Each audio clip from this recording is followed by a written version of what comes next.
welcome to the Institute of Economic Affairs. We are going through a series on discussing the book An Inquiry into the Nature and Causes of the Wealth of Nations, written by Adam Smith. This will be the 250th year since the book was authored. And as an Institute of Economic Affairs, um, we'd like to appreciate the power of ideas over time. And as students of economics, we want to ask ourselves through this book to what extent do some of the ideas we propagate today will stand against the test of time, and if they're really new, and what we can learn from Adam Smith through this book, popularly known as The Wealth of Nations. So far we've had a couple of series where we discussed book one, which has 12 chapters. Book one was of the causes of improvement in the productive powers of labor. Today we're starting on a new series on book two, which is of the nature, accumulation, and employment of stock. So book two basically has 5 chapters, and book two generally discusses about the nature of stock, the effects of its accumulation into capital of different kinds, and the effects of different employments of those capitals. So to discuss through this session, through these chapters, we have my colleagues Winnie, Kwame, and Moses. So Winnie will take us through chapter one of the division of stock. Kwame will take us through Moses will take us through chapter two of money considered as a branch of the general stock of the society. And Kwame will take us through chapter three of the accumulation of capital or of productive and unproductive labor. So to start us off, I'd like to ask Winnie to go ahead and give us her observations and her views on the first chapter of book two. Welcome, Winnie. Thanks, Melody, and welcome everyone as we review Adam Smith's book on the wealth of the nations. My name is Winnie Ogejo. I work at the Institute of Economic Affairs under the Futures and Foresights program. So the chapter I will be reviewing today is on book two, the first chapter, which is of the division of stock. And as we will be looking at this chapter, we'll realize that what Adam Smith is doing is that he is just laying a foundation for us to be able to understand how capital is divided, how it functions within an economy, and why why the way it is ultimately allocated to different areas ultimately determines whether a nation grows richer or it actually stagnates. So as you read through chapter one, you realize that Adam Smith makes three very important observations. And the first observation he's making is that capital is not just labor. And that it is actually what derives growth. So he observes as well that the beginning of wealth is not just, it just doesn't happen. It happens when people make a deliberate and intentional decision to move from survival into investment. And that's where the concept of capital comes in. So Adam Smith mentions that if we were to use all our income on our daily needs, then there is no growth. For him, growth is when we actually work towards having a surplus. And then when we have that surplus, then there's an opportunity for people then to be able to invest. So he advocates that there should be a shift, that we should not just be in a position where we are consuming everything, but we should also be in a position where, other than consuming, we are also setting some aside. And in setting some aside, Adam Smith, that is the beginning of economic progress. And he mentions that so the survival story is not an individual problem, but it is more of an economic condition. That when people or a society are in a position where the economy is struggling to grow, he believes that the economy struggles to grow because investment is not happening. So he's pushing towards having consumption and also having a little more for investing. So he says that when a society moves from survival to having a surplus, then it allows for that society to have an investment mentality, where now we are moving from, you stop reasoning from a point of what do I need today, to a point where you're asking yourself, what can I do with this so that I can earn more tomorrow? So he doesn't want societies to limit themselves with spending what they have entirely, but sparing a bit more into for future consumption and to generate more. So his argument, therefore, is that capital is actually the engine of growth. And he is very clear about two important things, right? For him, capital only works if it is used productively. So if you're having capital and it is not, you're not using it productively, then you are not doing anything. And he gives examples by saying, for example, that if you have money and that money is just sitting idle, it's not doing anything, then you're not being productive. The same thing, if you're having goods and those goods are unsold, then again, you're not doing anything. So, and if you have machines in a factory, for example, and they're not doing, and you're not using those machines, then you're not doing anything. All these things should be used towards the creation of wealth. And as you're creating that wealth, you should be thinking ahead of how do you expand that wealth that is produced. And to help us understand that, he distinguishes two things. He distinguishes that there are two different types of capital. There's the moving capital, which is the circulating one, and there's the one that is fixed capital, the one that he calls it fixed capital. And so for the moving capital, he says, for example, he uses an example of trade, the money that is used in trade. And he says that, I'll quote, the goods of a merchant yield him no revenue or profit till he sells them for money. And even when he sells them for money, the money yields him no good until he exchanges it again for goods. So for him, there has to be that cycle. You're producing money and using that money produced again to purchase goods that again you will sell to produce more money. So he wants us to be able to understand. And why he wants us to understand between the circulating capital and the fixed capital is because he believes that for every economy, these two are very, very necessary, but they cannot work alone. You cannot have a fixed capital without the circulating capital. Both have to work together for you to be at a level where you're saying you are being productive. He uses an example of a farmer and he says, if a farmer uses his bare hands, he'll produce very little. But take an example of a farmer who is not using his bare hands. He's using tools, machinery, fertilizer, and more knowledge into producing. So that means the farmer who is using all these other tools will produce much more than a farmer who is not using all this. And so the productivity of labor, according to Adam Smith, is what translates into a wealth of the nation.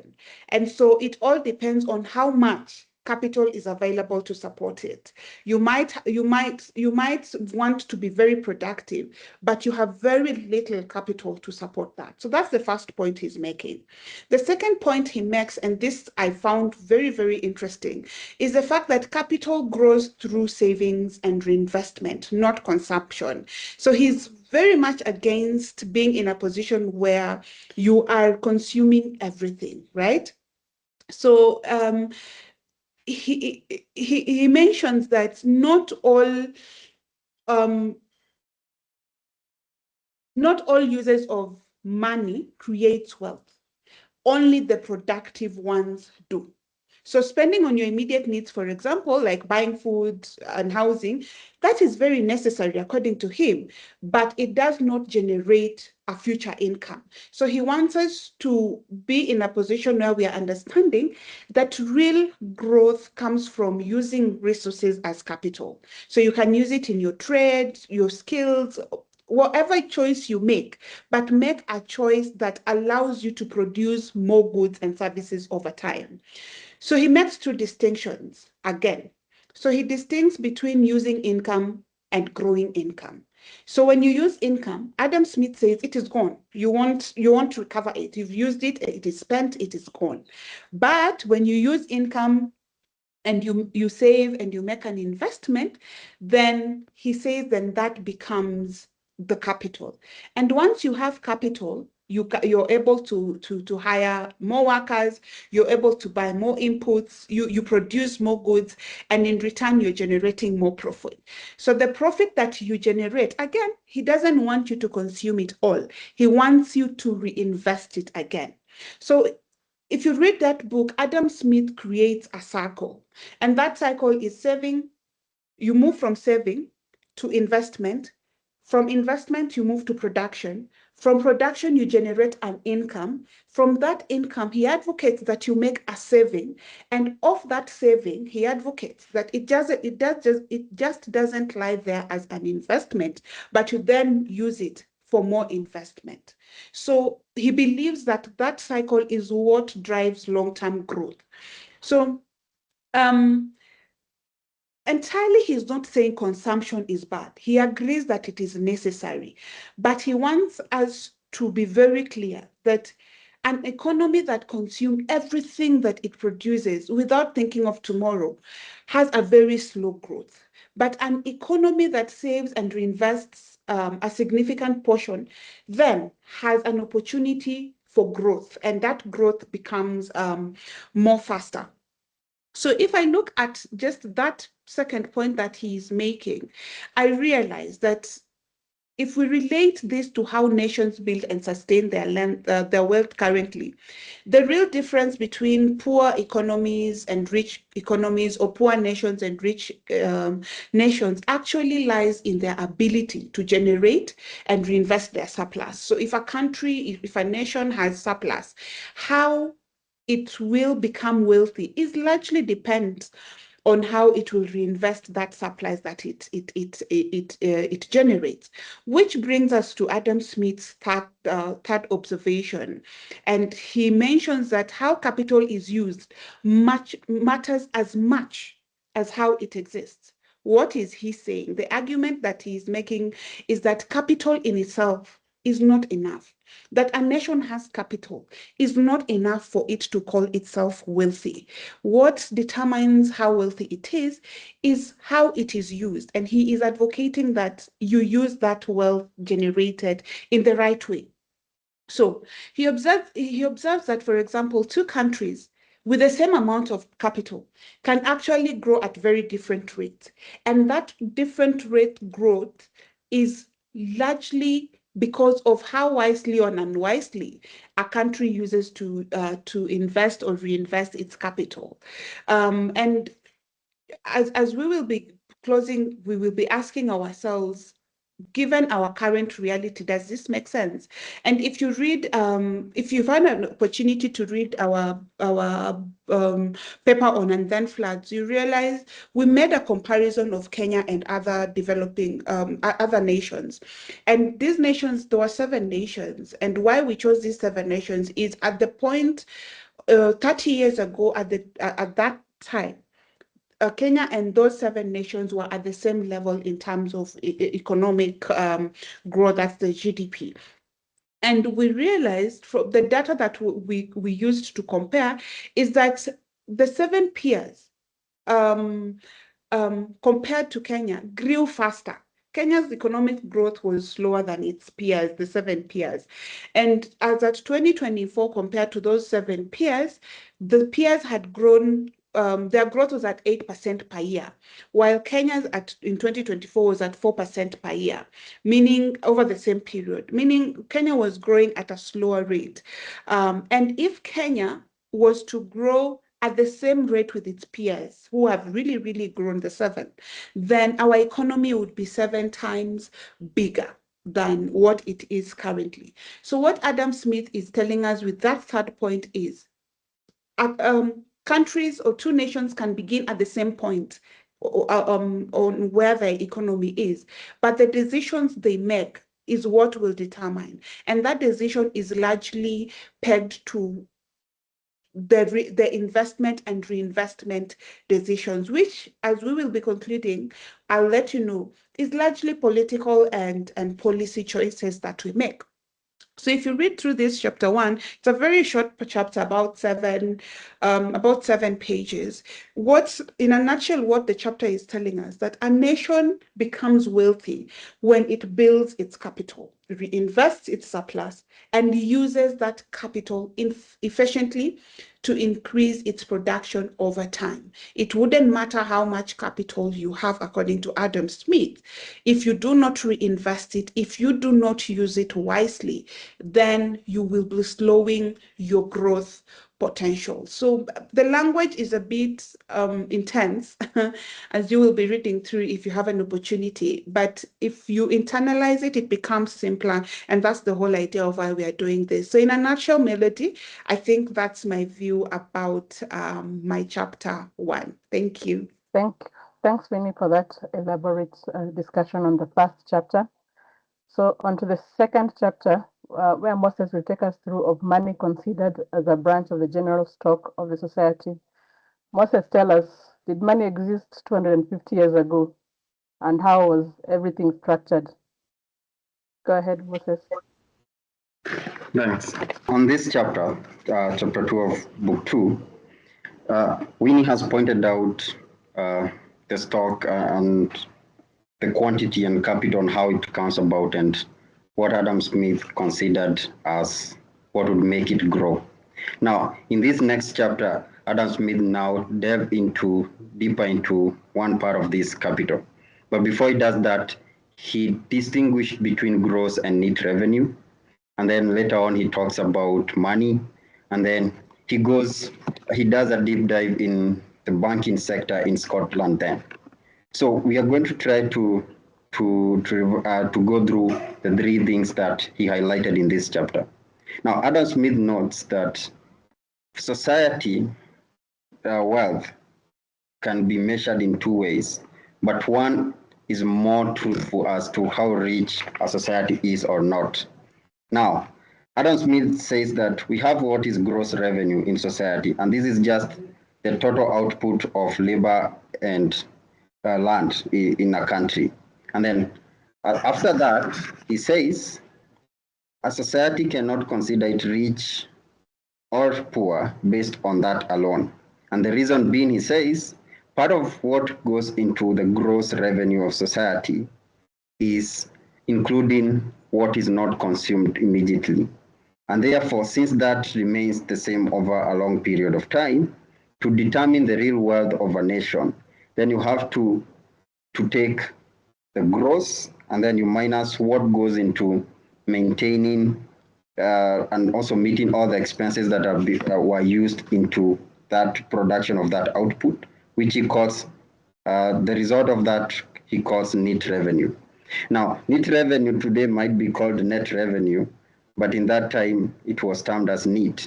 And the reason Adam Smith says it's important that if a society is to consider its wealth, to look into its net revenue and not the gross, is because he agrees that the expenses incurred in production and also in maintenance of the factors of production cannot be calculated or assumed to be part of the wealth of a society or even an individual if you take it at per capita basis. And so he goes further to break down what goes into the whole annual produce, for example, of a country. And remember, by annual produce here, it's the output of land and labor. So as had been discussed in earlier chapters, and this is also available in previous recording, wages, profit, and rent are majorly what goes into the total output of a country. And this output is in form of provisions, it's in form of materials, it is in form of finished work, which could be finished good in today's term, and partly of it is in form of money. Now, Adam Smith notes carefully that these outputs, provision, material, and finished work and money, part of it becomes circulating capital, which is exchanged on a day-to-day basis between individuals in a nation, and part of it goes into fixed capital, which in this case is left to enable production or at later stages. And he says that part of the circulating capital goes into immediate consumption.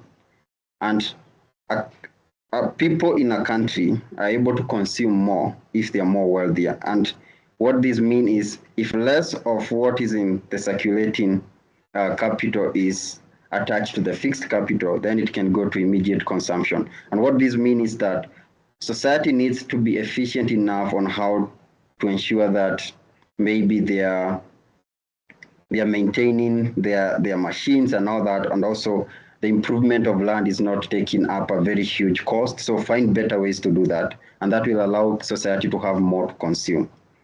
Now, society which have a higher net revenue are more wealthier. And he says, considering this, a society can have big lands, huge infrastructure, but unless these are put into use, and Winnie pointed out this in the previous chapter, that does not necessarily increase the wealth of a society. And this is important because Kenya happens to be among the countries that has the biggest lands globally. I think it's in the first quarter in terms of the size of land in the world. But it also happened to be amongst the country in the first quarter of the poorest country, meaning that despite its vast lands, comparative to other countries in the world, and also the amount of maybe infrastructure it has, it necessarily is not more wealthier because it's dependent on the utilization, on the productive nature of this capital that societies grow. Now, on the other hand, we have the circulating capital, and like stated, money is part of this circulating capital. Now, Adam Smith goes deeper to distinguish, does money count as part of the revenue of society? Can society say it's wealthier because it has more money or not? And he says that money is not necessarily a revenue for society. And I'm going to explain his argument in this. Now, remember, output is in form of goods. Well, then one of the other weakness about this writing or Adam Smith's work is that he barely considered services as an output. He mostly focused on goods. So in his view, all the goods that were produced in the society determine the real wealth of a nation. So irrespective of the amount of money that was in that society, we could not say people were as wealthy as the money they had. People were as wealthy as the goods and the output they could be able to accumulate in that case. So in that case, money had two issues, and Adam Smith calls it the wheel of circulation. Money was only a wheel to help circulate the goods. And therefore, if you want to calculate the wealth of a particular nation, you should not take all the goods they produce plus all the money in that society. All you had to do is take one or the other.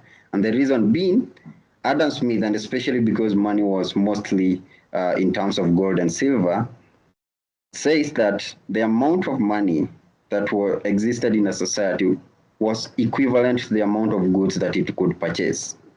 And in that case, it means if you wanted to calculate the wealth of a particular nation, you had to either measure the accumulated goods or the outputs or take the money. But Adam Smith notes, money might not give you a truer picture, and we are going to go into that, but the goods are more better way to actually know how wealthy a nation is. Now, specifically on money, money had two things. One, it helps circulate the goods, but also money reduced the wealth or the net revenue of any society in this manner. Remember, money was in form of gold or silver, so it had to be transported, it had to be collected from mines, and also transported to where it was required to be stocked. And for it to be mined, collected, transported, and circulated, it incurred cost. A part of society's labor went into collecting, distributing money. And Adam Smith noted, the higher the amount of labor that was required to go into production, distribution of money, the less was available in terms of net revenue of society. So in that case, if a higher cost was incurred in making, distributing of money, society tended up to have less wealth. But if that cost was reduced, then it meant society had more labor to use in other things, making it more wealthier. And Adam Smith notes that is what led to paper money being discovered necessarily. And this is one of the biggest arguments that even today economists argue, that money was not necessarily made, it was just discovered in the interaction of society. So why was paper money better? One, it's because paper money was easier to distribute. It did not require wagons to carry them from one point to the other. And also, it wasn't mined, so it was just paper money. So all they needed is to print it.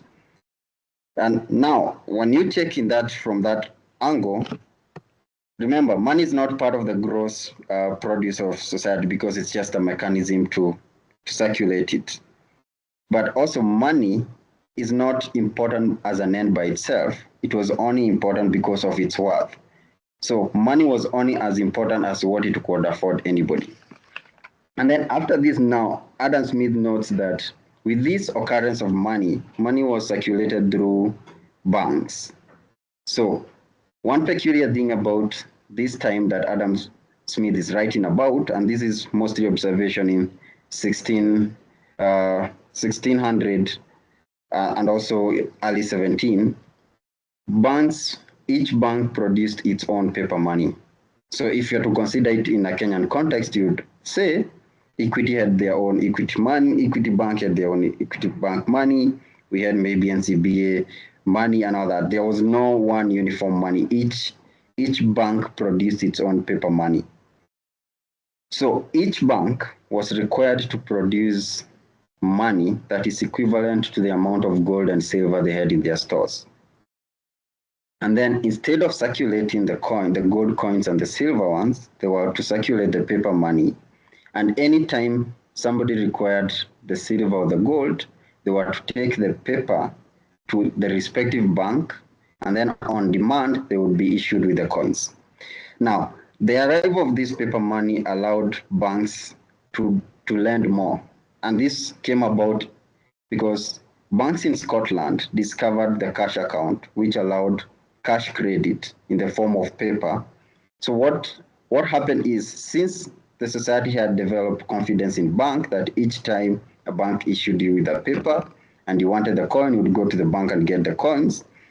Now people, instead of going each time they got a paper, going to demand the coin, they used the paper to purchase things, to exchange value with other people, and then this circulation would run even for years without the paper going back to the bank for the coins.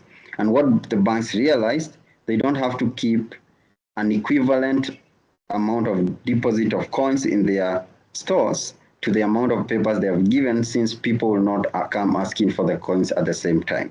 A concept heavily utilized today by banks. So what that said is, the banks were able to free what Adam Smith calls dead stock. And by dead stock, he means banks being forced to keep the gold and silver in their stores. It meant the gold and silver could not be used in production. And since a society is as wealthy as how much of its capital is in circulation and production, not rather which is in their stores, then this concept of paper money allowed banks to lend their coins and silver and then keep only a fraction of it for those occasions when people brought the paper back to demand the coins. And Adam Smith noted that he couldn't necessarily measure how much of the total the banks needed to keep back as deposit, but he says probably most banks had only a fifth of the total. And that meant that society had more gold coins and silver in circulation, which enabled more production and made the society wealthier. But something happened in this, that banks became what Adam Smith terms as they overissued. When banks realized they don't have to necessarily keep as much gold and silver in their stores as equivalent to the paper they issued, they decided to overissue paper, thinking that will increase, one, the amount of interest and commission they get from issuing more debt to people or lending more money to people in terms of production. But Adam Smith noted that Scotland, or the society then, as he was observing, required a particular amount of money. And since this, in Adam Smith's view, it was fixed, the excess paper that was produced went back, made people now start demanding coins faster than they would if there was no an overissue of the paper money. And this led to banks making losses because, one, they didn't keep as high enough deposit to give all the demands. They did not foresee this, and therefore they had to go to mines to ask to find more gold and more silver. And since, because of this rush, it ended up being that the gold and the silver they went to check was more expensive than the commission and the interest they had given in debt, and then they ended up making more losses. And therefore, this practice ended after a while.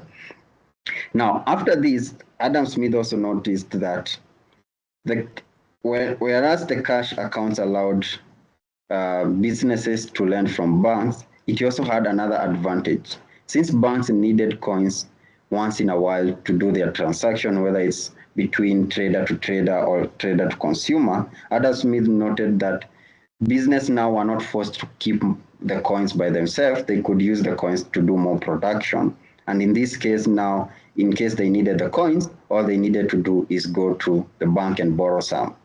Also, the cash account had a peculiar way than before, where debt was paid in lump sum together with interest. Cash account allowed traders in Scotland to pay it as they made sales, and this allowed banks to reduce the risk of some trader not falling off, because they could track it as daily repayment happened in time.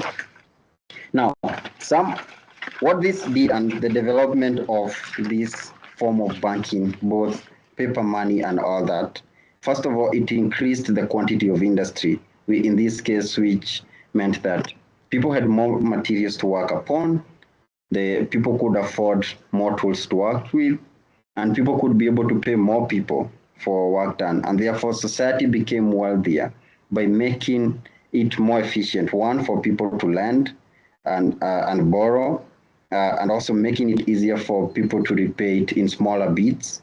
So it ended up making society more productive, and therefore society became more wealthier in this case.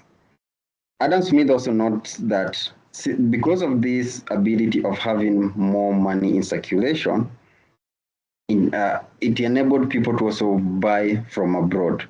So the excess, what Adam Smith considered excess money in society, was used to buy things from abroad, either for consumption or to improve production. Adam Smith notes that it was more advantageous if society bought things that would improve their quality of work rather than buy things that they would directly consume. And he says, if society focused on buying things they would directly consume, that they would only do that for a while before they ran out of that option.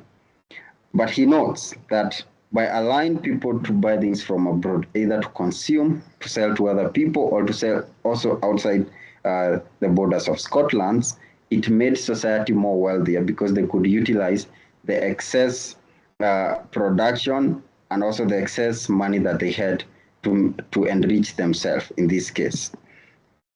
So one of the things about this is that Adam Smith notes that for society to be wealthier, it needs to be more productive. For it to be more productive, there's need to have a more efficient way of circulating outputs and exchanging value. And he says in this case, paper money was a good discovery. He, however, notes that metal-based money was way better because it could be backed by something tangible, which is gold and silver in this case. So Adam Smith had this obsession with tangible things, and that's why he barely considered services as productive. And Well, whereas that argument is not necessarily true this day, because considering today's money is not backed by gold or silver, it's just backed by confidence we have with the banks and also with the government, which is the Central Bank of Kenya, for example, which issues money in this case. So Adam Smith says that it's important that society ensures that the natural liberties of people are, are put at the fore.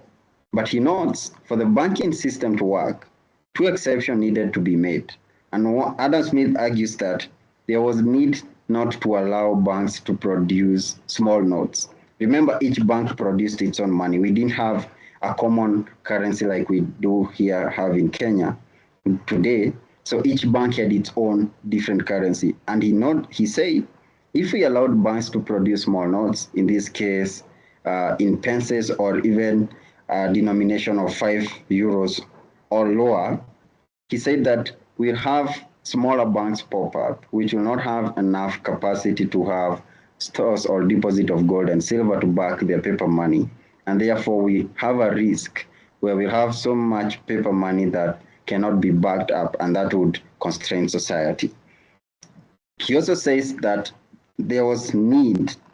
One of the things that banks in Scotland had developed in this time is that since they wanted to take advantage of issuing paper money and not keeping the full amount of deposit equivalent to the paper money in circulation, when you went to demand coins with the paper money, you either given a small amount and then asked to wait for 6 months for them to deliver the other coins, or they would give you the full amount of coins if they were able to do. And this enabled banks to take advantage of people by forcing them by using that law to actually push people not to demand the coins.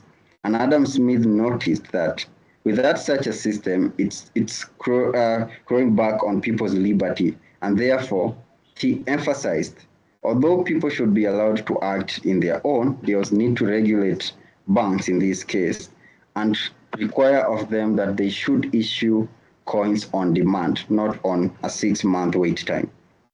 And in that case, he says that in this case, it was better if it was regulated rather than allowing people to act at their own liberty.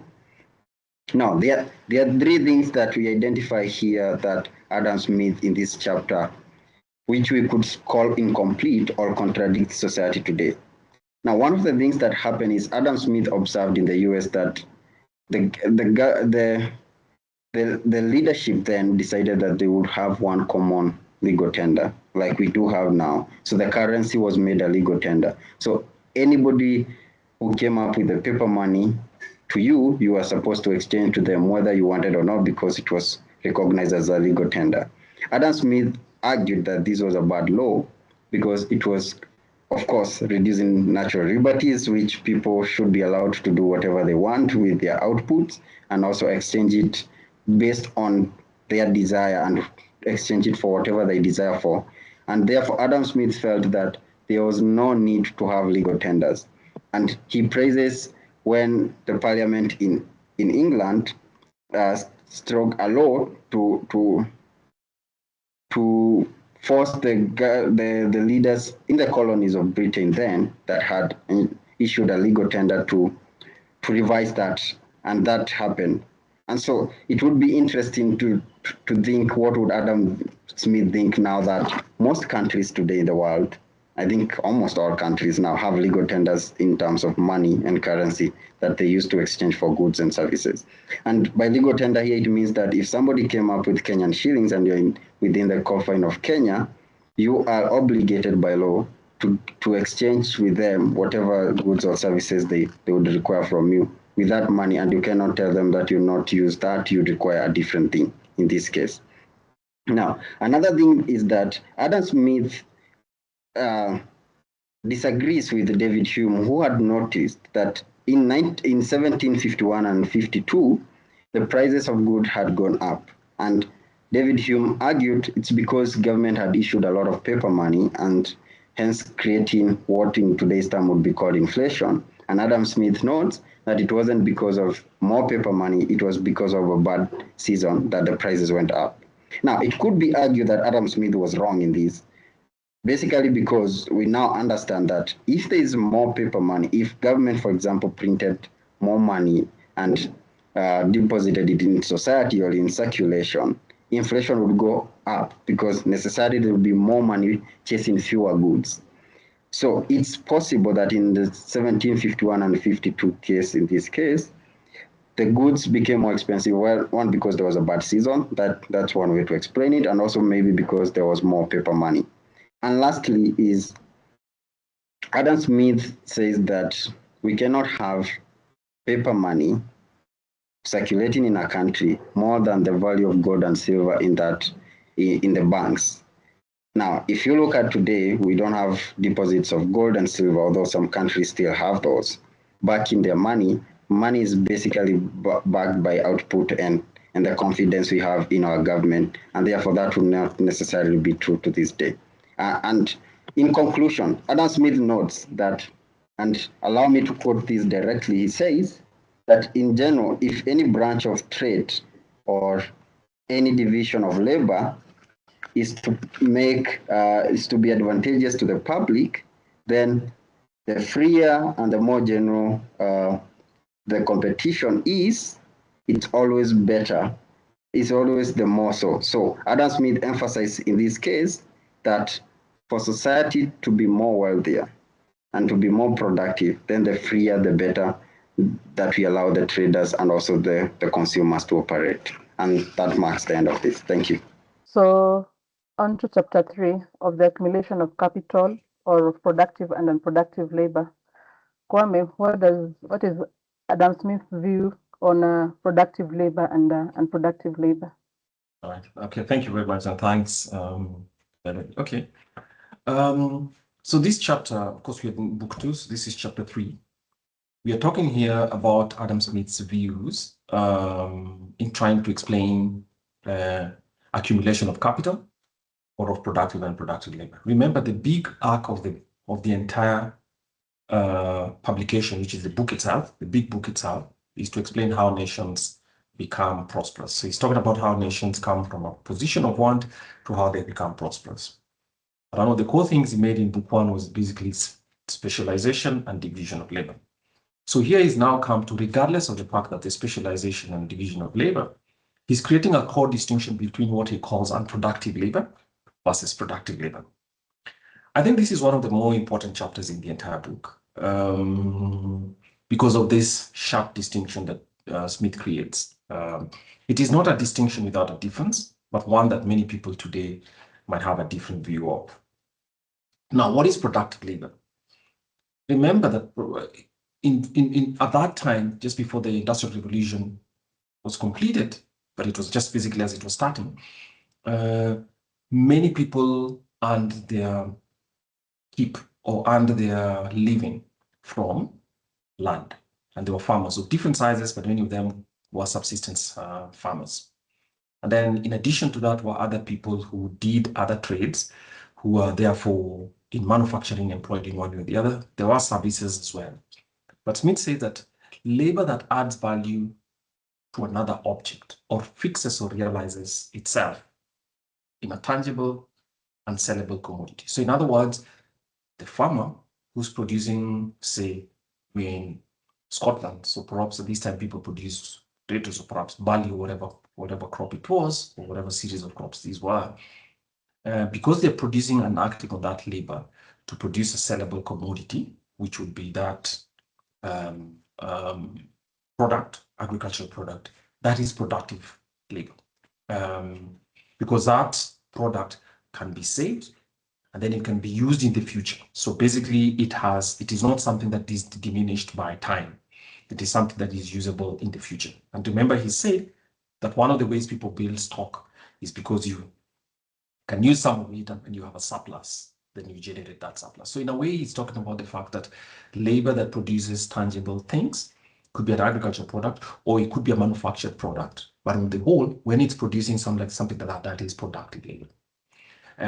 So it might be a carpenter making something like a table, a chair. When Smith's perhaps something that he might have had a demand for would be a desk or even a bookshelf. But the fact that this person is applying their labor, often physical, or with the application of some tools and machines, to produce something else which has value over time, which can be sold as a commodity. A farmer who grows grain, or another person who makes a pin maker, for instance, remember the pin factory, is creating new capital or stock. Or it might be a tailor or a person who rears sheep and uses that sheep to produce wool, which is then made into a coat or a scarf, or somebody uses leather to create. So you can tell most of this is labor adding value to an existing product. That product is probably the product of nature in a physical sense, is what has lasting economic value. So that's productive labor.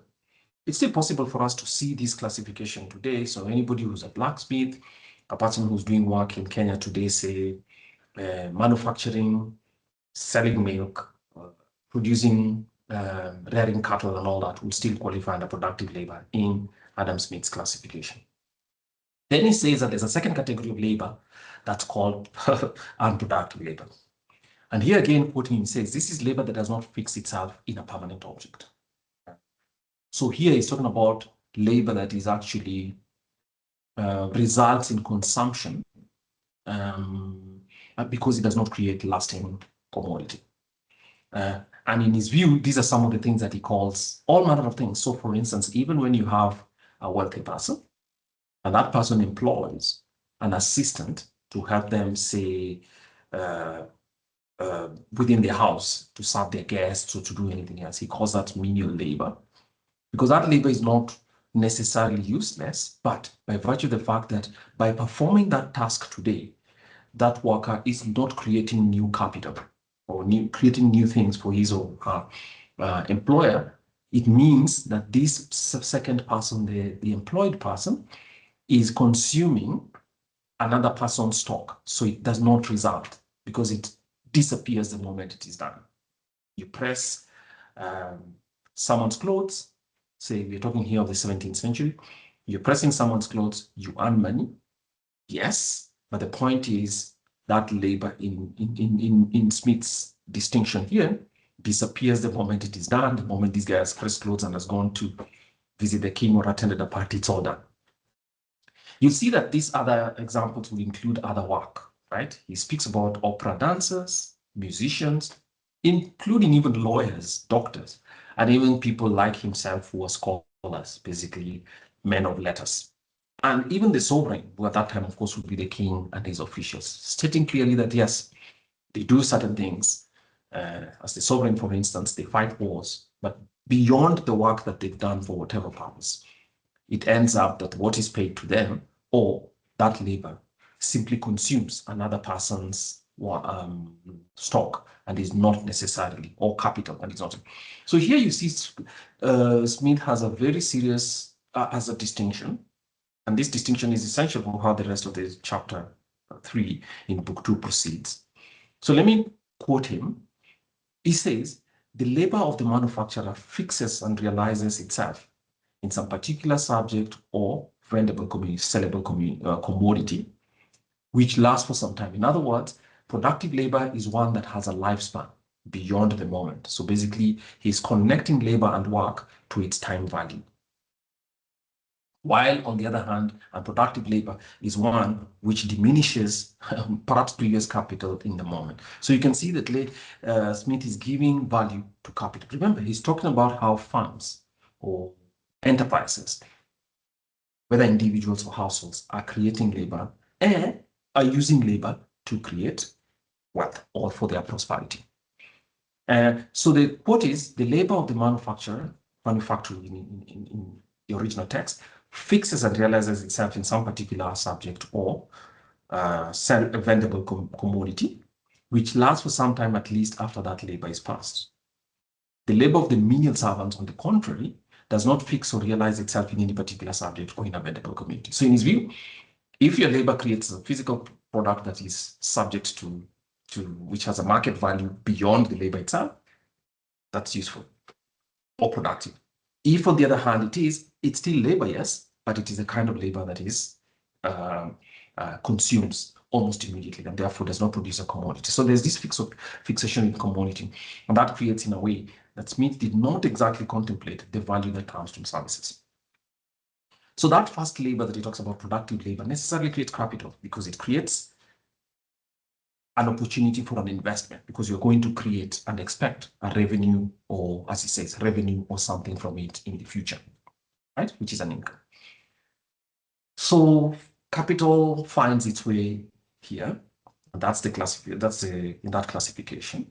And then it says, so remember, this chapter is not only talking about how capital is created, because he talked about it earlier, but he's now trying to say, Smith is going into the point of trying to create how that capital over time makes its way through society to create overall social progress or economic growth, as we call it today. So he's trying to provide, I mean, if you're thinking in a formal sense of modern economics, he has a formula for how growth takes place or development takes place. And he says that one of these, the things that happens here is, look, that capital is a saving. So productive labor leads to saving. And that saving can be in the form of cash itself lent out to somebody else to use, or it can be in the form of that commodity that has been created that has value in the future. So it creates that social accumulation. So that's how accumulation takes place.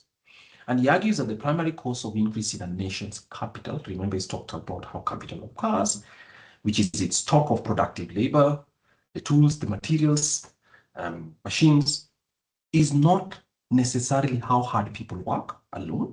So he's not saying that people who perform services or menial services, as he called them, or unproductive labor don't work hard. But basically, it is a fact that they don't create an opportunity for savings. I think in the direct sense, he might have been right, but these people who also earn money by providing the kind of services that he talked about also can save that money and use it as a platform of capital. But regardless, he's speaking about it in the first instance, about where labor takes place. So Smith is arguing here that productive labor leads to capital or savings, right? And the important thing is parsimony. He uses the word parsimony. And parsimony is basically, in modern English, I mean, a synonym for parsimony would be frugality or saving, right? So, something that does not involve just consumption. And these are the materials that generate wealth. So savings allow wealth to be reinvested, and therefore escalates the value of productive labor, and that grows, results in economic prosperity. Conversely, he talks about something that is called anything that destroys savings or destroys capital, which he calls prodigals. If you all know prodigals, not used infrequently in common English, but we must excuse Smith was very eloquent in the language and the lexicon of his time. So he calls prodigals, which would be a person who lacks frugality, therefore would be a spendthrift or someone who's given to excessive spending. And imprudent projectors, as he calls them, which are risky speculators, do not create much public value because they're consuming capital that would have supported other activities, right?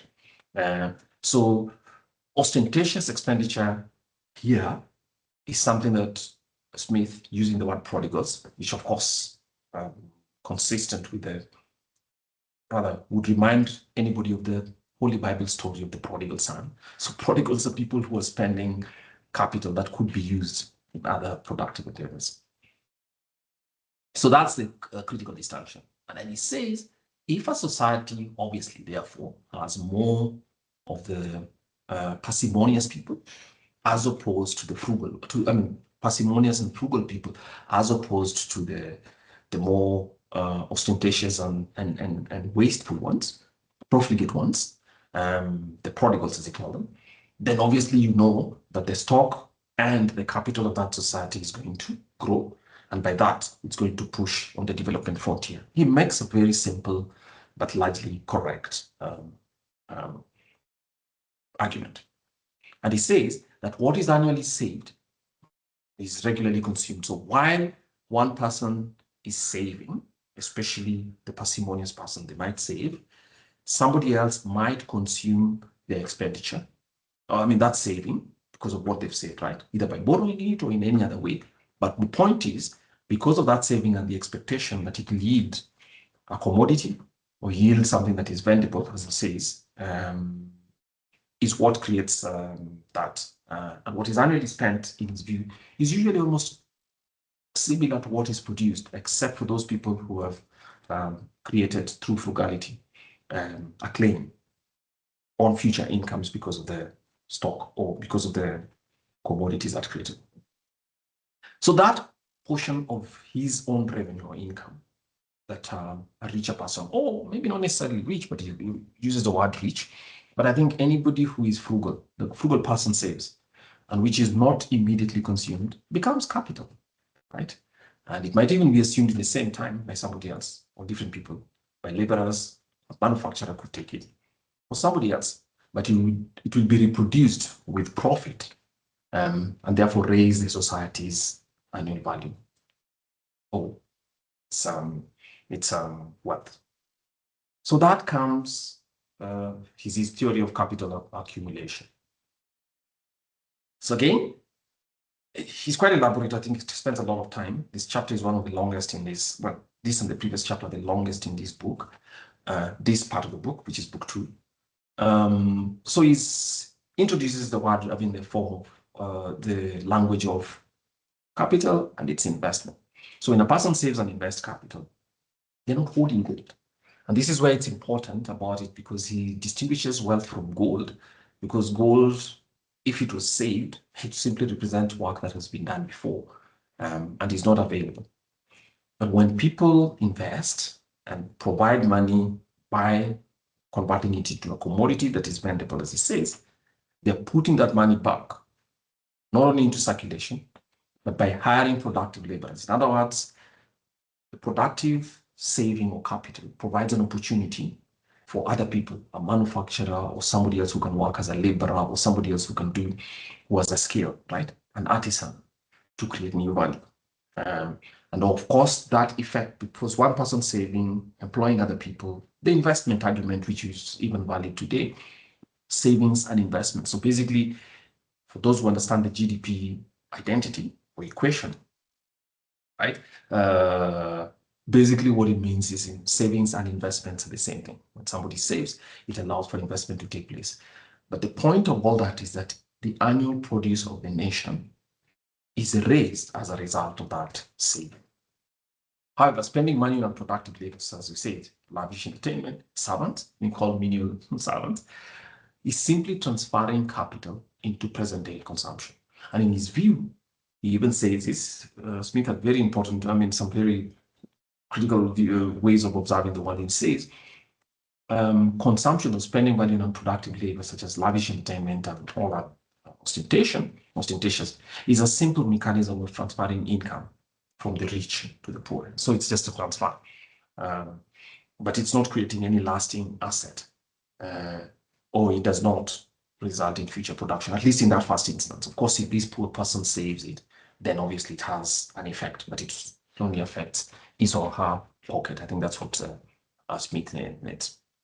So why Smith says this is he's careful not to say that a productive labor is itself useless or without value. He doesn't say that, but many people tend to stress that. You still have people who say nonsense, such as, well, who says uninformed takes, such as a country cannot exist on services alone. I think the reality of that is not necessarily true, and that Kenya has no industries. We only have, say, preachers and all that.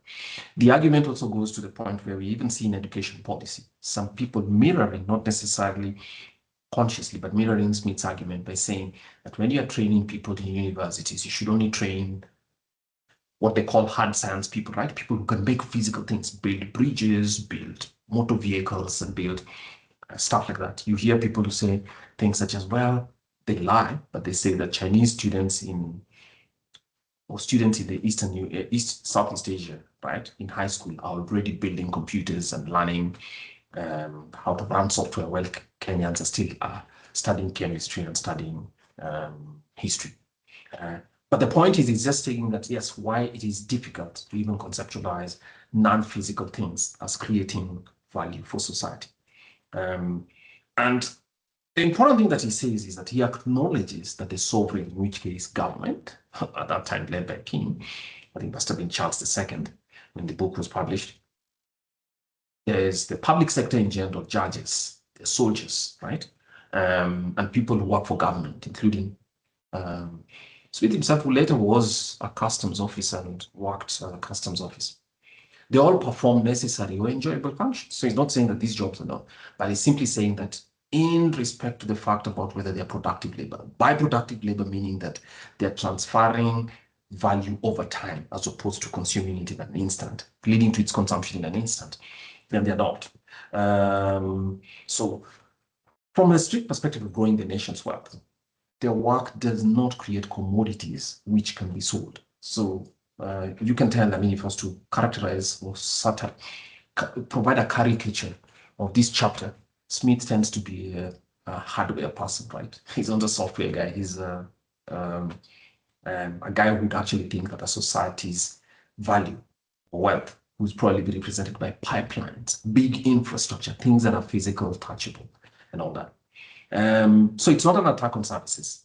It is even a mistake to state that Smith was opposed to services, but it creates that fine distinction that is important.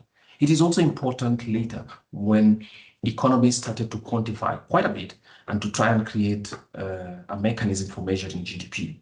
How services were measured and how the value added in services was one of the greatest statistical tricks that I think economists were able to get. So now we can talk about health services and actually quantified. I remember myself having had an argument with very educated people, right? The hierarchy of professions in Kenya is that doctors and lawyers at the top, with engineers and other people who've learned softer subjects such as economics and others should listen to them even when they pontificate on the economy. And true, but that's the general feeling. So when we were arguing a couple of years back with doctors who were claiming that you cannot measure the effect of medical science, medical services on GDP, of course, they were wrong. But that's what they believed. They believed it because they think they understand the science enough and they think that the value that they add to society is unmeasurable. So we understand why this is. But in modern GDP accounting, we all know any first-year student, or perhaps a good second-year student, but even an average one, knows that when somebody mentions the fact that you cannot measure the quality of services, well, their knowledge on the economy is at least 80, maybe perhaps 90 years to backward. So we can measure services like healthcare, even entertainment, education, is counted as productive, and obviously because we can measure them fairly accurately. So I think here, coming towards our end, Smith equates or says that the distinction between prosperous societies coming from a position of want or poverty towards prosperity, wealth of nations, is to a large extent determined after you've equated the division of labor under specialization. That specialization should create savings, capital, and that savings invested into what creates growth. And it says that it isn't exhaustible because the more savings you have, the more growth you have. You provide, notice what, a vicious circle, and that society's long-term growth would depend on that saving and investing rather than on lavish consumption. So it remains a foundational principle of modern classical economics. And I think it's something that economists who study growth think is extremely valid and a solid one, irrefutable point. But then let's come down to after the Second World War. All of us have heard about basically the paradox of freedom. Smith seems not to have contemplated the idea that too much saving can be harmful to a society. I agree with him.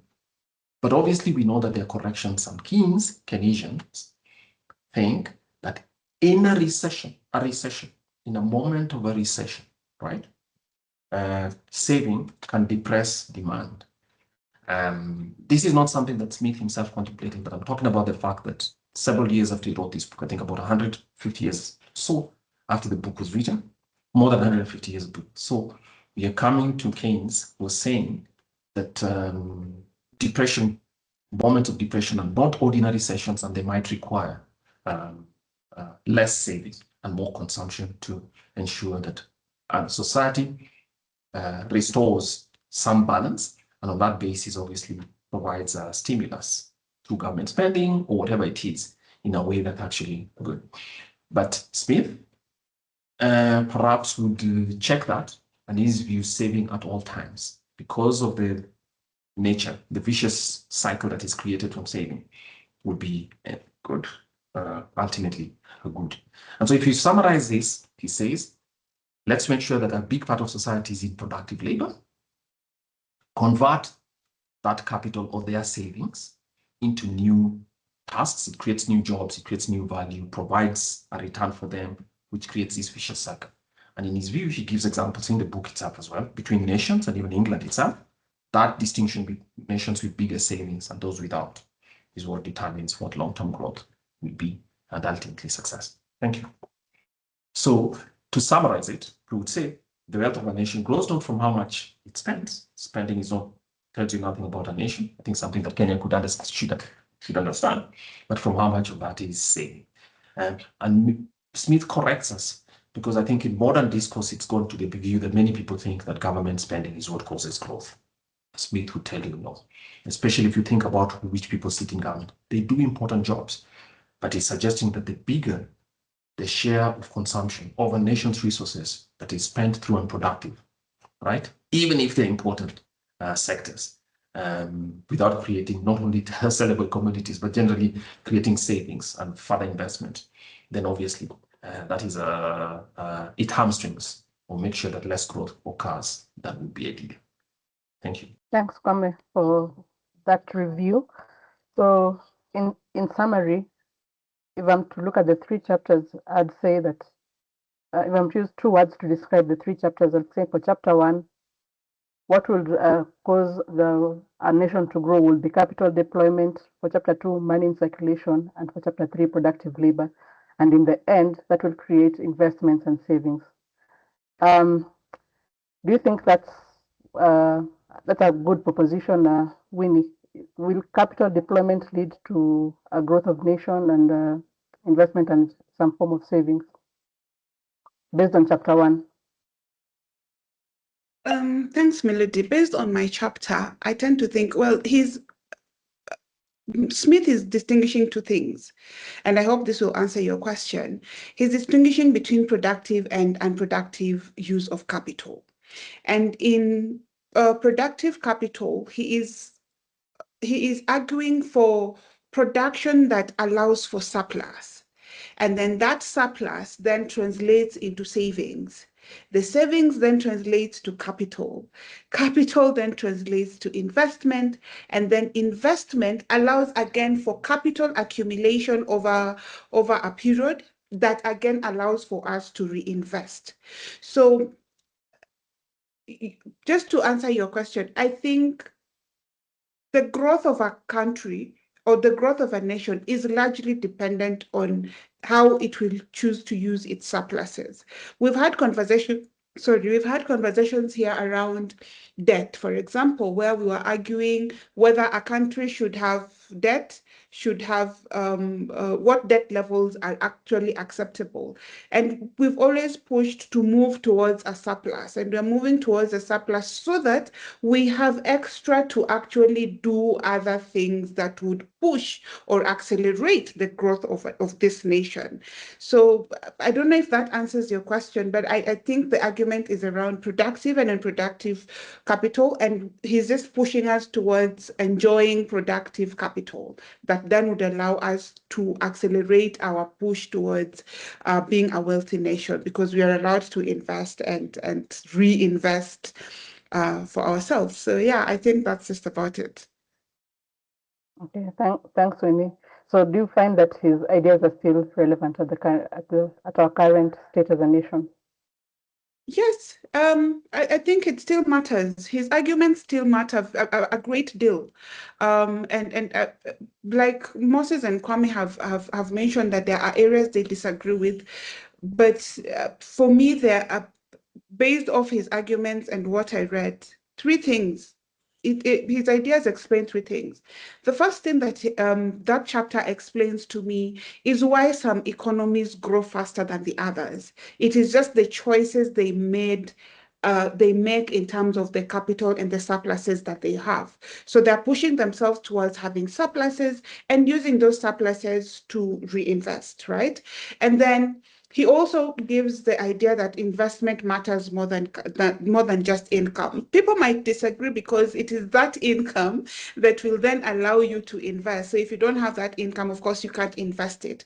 But he's pushing that if you have an income, then you should actually look at how you can invest it. And I think this is where I hope to see a smile on Kwame's face, because I want to use an example that he's very passionate about, and that's the white elephants. And the other thing he's telling us is the policy choices about where money goes is very critical for a country's push towards being wealthy. So for example, if you look at the white elephants project, and these are projects that are largely very expensive and cost a lot to build. But if you look at the amount that they bring back in terms of revenue, it's either very little or it doesn't have economic benefit. The projects might be very impressive, but they don't generate. So if we were to use white elephants as an example, so we are misallocating funds. Instead of generating future income or productivity, what it does is we tie our resources to something that does not meaningfully contribute to our growth. So if we were supposed to speak about white elephants, I think this chapter would actually be a very good justification as to why we should actually be having very different conversations about what we are using our monies. We are borrowing to use it on things that will not give us return on investment. And even if it's giving return on investment, it's very minimal compared to what you've actually pushed into it. So yes, my chapter is very, very relevant. Just depends on how one wants to look at it. Thanks, Mel. Okay, thanks, Winnie, for that elaborate discussion. Moses, if I'm to summarize your chapter in 2 words, I'd say money in circulation. Will that really grow the wealth of a nation? Money in circulation to be used for productive purposes. Yeah, well, money in circulation is not, well, the amount of money in circulation is not necessarily the determinant of how wealthy a nation is. Neither will it make us richer or not. Otherwise, if that was only the case, the only thing we should do is just print the money and we'll all get richer tomorrow and we can all take some vacation here and there. For those who would love to. The idea behind money in circulation, and this chapter, the chapter 2 of this book argues 2 critical things. If you look into the writing of Adam Smith under this chapter, there's 2 things: enabling exchange of value to happen on a freer scale and on a less costly, with less what we would call today transaction cost, is heavily important if society is to grow. And that's why Adam Smith argued that paper money was way better because it helped people to exchange things faster, more efficiently, and it also freed up the amount of time, labor that it was needed to generate money. So society is not as rich as the amount of money they have, but it's as rich as the amount of output they can make, and money just helps facilitate that. And therefore, it's important to have money so that those with ideas can actually borrow and fund their production idea. And this also goes into, to make labor productive, you need capital, both fixed and circulating, money being a circulating capital in this case, to enable that labor to produce. Not only to produce, you need also to march towards more proficient and efficient ways to do that for growth to happen quicker. And money enables that to happen, and that's important. On the other end, it's on the policy end.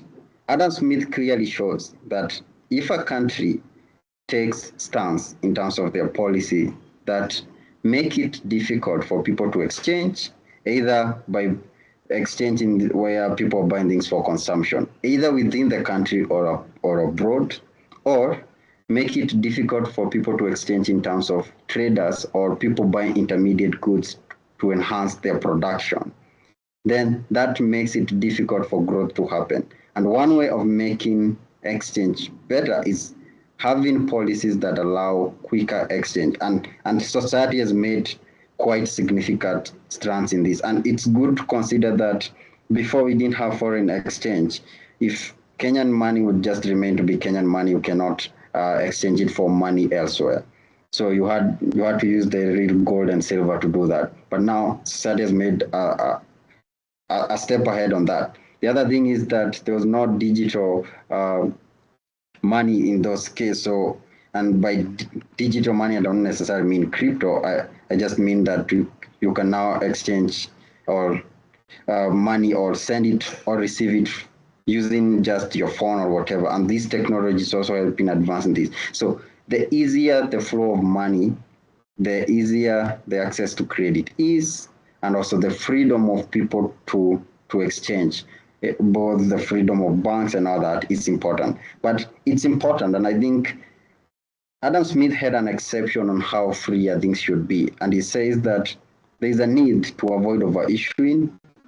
There's a need to avoid having banks that can collapse, because the risk of a bank collapsing it means the growth and the production of society be heavily affected. And we saw that when the housing bubble actually busted, it actually proved Adam Smith correct on this one. And I think it's necessary that also, well, things need to be more freer, but they also need to ensure that we are not also taking too much risk, making society constrain its growth in the medium term and the long term. That I would describe that as what the chapter is. And yeah, definitely your two word would be match the chapter. Thanks, Moses. Kwame, are the views by Adam Smith on productive labor still relevant in our society today? Yes, I think. Yes, I think they are. I think they are. Because, so the one area in which Adam Smith makes a distinction is because he makes the distinction, while he says that there's productive and unproductive labor, he creates that distinction between what its effects are when government is the major driver of unproductive labor and when it is people who are driving unproductive labor. So let's remember, I'm quoting here, he says something like capital, which is capital, so he pluralizes capital. Capitals are increased by parsimony, remember that word, frugality, and diminished by prodigality and misconduct. So that basically means regardless of whether it's capital being diminished by government or being diminished by the private people. So I think that distinction, in my view, is correct between productive capital and unproductive capital. He says, great nations are never impoverished by private misconduct, private prodigality and misconduct, though they sometimes are by public prodigality and misconduct. Because the almost whole public revenue is in most countries employed in maintaining unproductive hands. Remember that Adam Smith argues that unproductive hands or unproductive labor are those people whose work is diminished in the moment. Right? So what that tells you then is that if you have, and it gives the history of England over the reign of Elizabeth I to Charles II when this book was published, and he's saying that if you looked at that time, the unproductive hands, which is government, engaged England in, I think in the space of 100 years, something like 8 wars. 4 of them were with the French. And he was saying at that time in his estimate that the total debt that the government ran engaging these unproductive people, soldiers, administrators in unproductive activity, and especially wars, had led to England having at that time a debt of 145 million pounds, though he himself thinks that it was actually closer to 200 million pounds. We're talking here of the 16th century. Previous to the 16th century. Yes, 16th century and early 17th century. So that's quite a bit of saying something about his view about unproductive and productive labor. So he's saying that if you have the unproductive people being a greater part of the labor of a society, then what it means is that you're taking more from the unproductive. The productive people have to support a greater share of the unproductive. And that means that obviously society has less savings, and those savings are not being used for the right ways, meaning that you're perpetuating public debt on one side, which is a negative, obviously disinvestment, and then on the other side, making sure that your people who are working in the productive labor, society is growing at a lower rate than it otherwise would have. So basically, because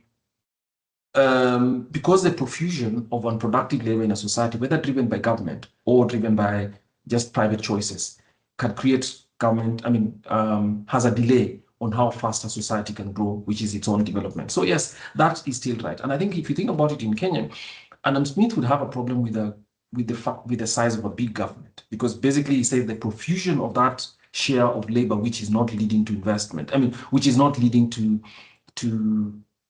capital creation and using that capital to raise society's investment, then of course that means that you're delaying it. And he says that, but the profusion of government must undoubtedly have retarded the natural progress of England towards wealth and improvement. It has not stopped it. So he's saying, fine, it's like brakes on your growth, but it does not necessarily stop it, because the private person still has an incentive to actually go up and work for themselves, use division of labor, and to continue to create. But he's saying that the cost that society is saying, the opportunity cost of a big government is that society will grow slower than it otherwise would have than the ideal case should have been. So in a way, I think he's correct. So yes, that productive and unproductive labor is still available. We still see it in corruption in Kenya.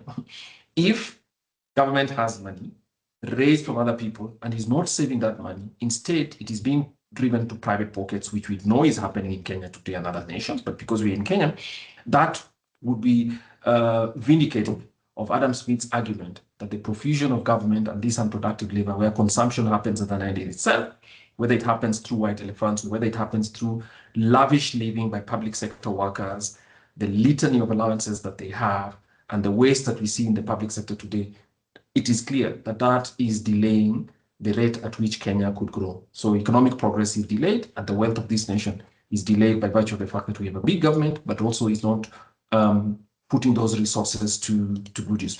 So as I conclude, I think he's saying that just because a society has money or has savings, even the way those savings are applied, or even the way the investment is made, because many people say government is engaging in public investment.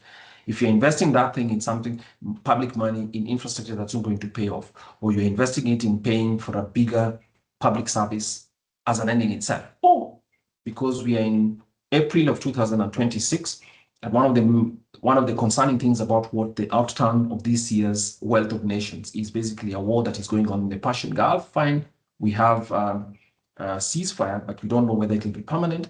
But there's permanent damage that has been done to the economies of many countries in the world, not only those that are engaged in this war, but all that. So it shows that that investment or that money was invested in ways that are actually destroying capital and destroying the prospects for growth. It has already affected the wealth of all nations, those directly engaged in the war and others that have not been in that war. So yes, how government or how investment is made, or which areas it is made in, can result in consumption which is immediate, materials of war, or whether that money is invested, say, in some scientific research which would have generated, or in other investments in manufacturing, for instance, because Smith really liked manufacturing. I'll conclude by saying that if you think about Smith, I think his theory is still potent, but incomplete, because if you think about it, he thinks that only labor and capital matter, and that is true. But you all know that Solow's growth model developed sometime in the 1950s. Robert Solow, he won a Nobel Prize in economics for actually, in my view, not only providing a mathematical calculation, but also showing that capital and labor alone are not enough, but the efficiency with which you measure, you use your investments, right? Capital together with labor to generate. So in a way, corrected for Smith's partial or incomplete definition of how wealth of nations are created. But in general, Smith has a good and enduring point, and it will be a lesson. Thank you, Kwame. So we're coming to the end of this discussion.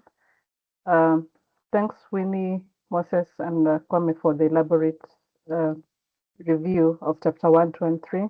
Maybe I'll give you 1 minute each to give your concluding remarks before we end. Starting with Winnie, then Moses, then Kwame. Thanks, Mel. So as we conclude this chapter, it's just interesting to understand that some of the concepts we're interacting with today, though differently, are concepts that somebody was already thinking about 250 years ago. And just to relate it back to our current realities and just see how somebody who would sit by his window and observe a market and derive some of these arguments, and we try to fit it in. And the fact that it actually really, really fits, for me, is something that is very, very interesting. And for you to be able to understand there's a level of interconnectedness between the chapters. So if you listened to myself, Moses, and Kwame this morning, you realize that his thinking was very, very interconnected. And as the chapters progress, there's some level of elaboration that he does for some of these concepts. So just to add, let's take a bit more time, if you have, to listen in on more of these chapters, and beyond just thinking of what Adam Smith was saying for then, please reflect back to the present day. Then he was speaking about diamonds, about gold and silver. Right now we're not translating it in the same way, but how sensible it still is for me something that I find very, very interesting. And I'm really looking forward to the rest of the book's review. So thanks, Mel, for today. And yeah, thank you. Well, in short, I would conclude this in this sense, especially if you're looking this, and allow me to use Kenya in this example. If you're looking at a country with 40% of its people below a very, what I consider lenient poverty line, and you're asking yourself the question Adam Smith asked himself 250 years and more ago: what would make Kenya wealthier than it is? Well, wealth is something Kenyans would really need at this time. I think we would need more of it. And one of the things you notice, especially in terms of banking, availability of credit and all that, and big governments and crowding out effects that we are witnessing this day in Kenya, a country with a very huge debt, unsustainable. The debt is invested in infrastructure, and Adam Smith notes it's not the amount of capital you have, it's the employment of that capital in productive manners that ensures you grow, which ends up with wealth. So crowding out effect, accumulation of physical capital, what would be termed fixed capital in this case, and then so much regulation there thus allowing, making it difficult to exchange, and therefore transaction costs are quite high. As a Kenyan, you would be concerned and the need to actually revise these barriers that are preventing us from growing and becoming wealthier. I think that would be a better conclusion on this end. Thank you. All right. Well, for me, I think you see in this stream, especially by discarding capital, that Adam Smith has his explanation is that, look, private sector and private initiatives about how people build capital and use it is something that should be encouraged because it creates wealth. And reminds me, I think Moses and my colleague Winnie have all mentioned about, yes, the sorry state of the government of Kenya, thinking that more taxation and more debt could actually lead to development. I think it is delaying it. But more importantly, that saving is so important because saving and investment actually go together. That it's embarrassing that a government that has deficits is actually also taxing savings. Because when you tax savings, you reduce the volume of savings, and therefore this kind of behavior, whichever way it is justified, Adam Smith says, and I think it's empirically demonstrable, that is actually reducing the rate at which growth should take place. For a country whose citizens have an income per capita based on yesterday's publication by the National Bureau, Kenya National Bureau of Statistics on the Economic Survey, people want $2,500 per year, which is just about $200 per day. I mean, sorry, $200 per month, right? And therefore, hardly more than just about $6 or $7 per day as an average. That's an average over the whole month. It's clear that it's not just bad policy. It is extremely idiotic to be taxing savings. Thank you.